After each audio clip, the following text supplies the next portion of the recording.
बद्रीनाथ और जोशीमठ से 5 हेलीकॉप्टरों से 200 और तीर्थयात्रियों को निकाला गया। बद्रीनाथ से ज्यादातर तीर्थयात्रियों को निकाले जाने के बाद अब शवों के अंतिम संस्कार और बाढ़ से घिरे गांव में स्थानीय लोगों तक राहत सामग्री पहुंचाना उत्तराखंड प्रशासन के लिए बना नई चुनौती।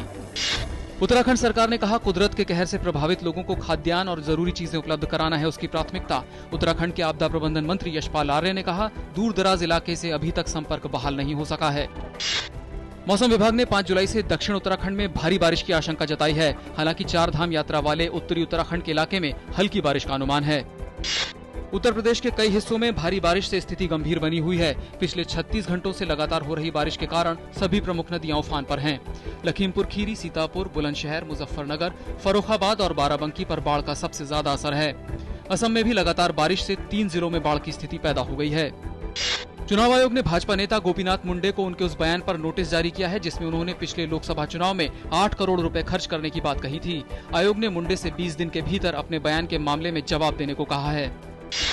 मुंडे के बयान पर कांग्रेस और बीजेपी के बीच बयानबाजी शुरू हुई। कांग्रेस सांसद संजय निरुपम ने मुंडे के खिलाफ सख्त कार्रवाई की मांग की। उधर भाजपा ने कहा कि मुंडे ने समर्थकों द्वारा किए गए खर्च को जोड़कर कुल खर्च 8 करोड़ रुपए बताया था। लोकसभा चुनाव में एक उम्मीदवार अधिकतम 25 लाख रुपए ही खर्च कर सकता है।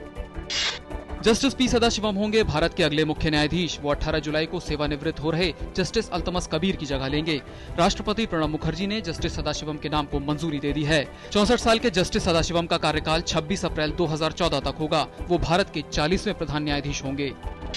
2014 के चुनावी महासमर से पहले कर्नाटक में येदियुरप्पा की भाजपा में वापसी को लेकर अटकलें तेज। सूत्रों के मुताबिक राज्य इकाई के बड़े नेताओं ने केंद्रीय नेतृत्व से येदियुरप्पा की वापसी के लिए गुहार लगाई है।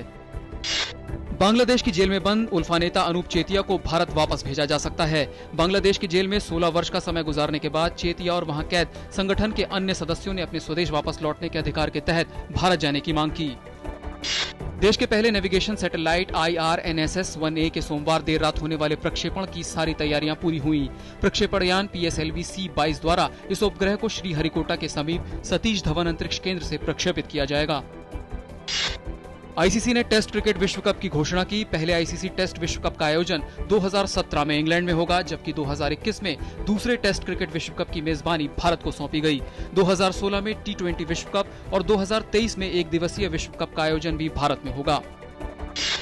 भारतीय खिलाड़ियों के लिए विंबलडन का 6वां दिन शानदार रहा। भारत के टेनिस स्टार लिएंडर पेस, महेश भूपति और रोहन बोपन्ना ने पुरुष युगल स्पर्धा के अपने मैचों में जीत दर्ज कर तीसरे राउंड में प्रवेश किया। चौथी वरीयता प्राप्त पेस और उनके चेक गणराज्य के जोड़ीदार रादेक स्टेपानेक ने ब्रिटेन के जेमी डेलगाडो और ऑस्ट्रेलिया के मैथ्यू इब्डेन को आसानी से पराजित किया।